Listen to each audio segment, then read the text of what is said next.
શું તમને તમારી 50મી એજ પર રિટાયર થવું છે અને પછી આખી લાઈફ પૈસા માટે કામ નથી કરવું? તો આ રીલ તમારા માટે છે. શું આ પોસિબલ છે? હા છે, પણ બધા માટે નથી. ઘણા ક્લાયન્ટ કહે છે કે મને 50 પર રિટાયર તો થવું છે, પણ રિયાલિટી શું છે? 99% લોકો કરી જ નથી શકતા. રીઝન છે, લોકો રિટાયરમેન્ટને એજ સમજે છે, જ્યારે એકચ્યુઅલમાં રિટાયરમેન્ટ એક નંબર છે. સૌથી પહેલો ક્વેશ્ચન કે તમને રિટાયરમેન્ટ માટે કેટલા પૈસા જોવે છે?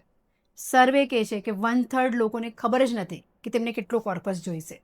50% લોકો ડરે છે કે રિટાયરમેન્ટ મની પૂરતું રહેશે જ કે નહીં. આમાં પ્રોબ્લેમ ક્યાં છે?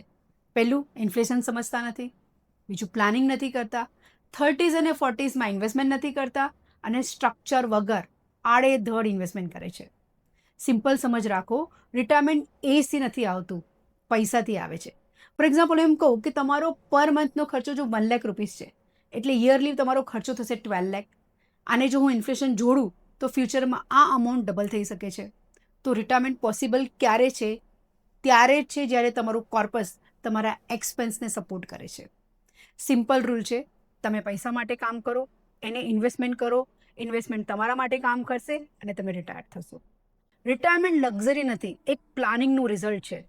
રિટાયરમેન્ટ એજ ભૂલી જાઓ અને રિટાયરમેન્ટ નંબર પર ફોકસ કરો.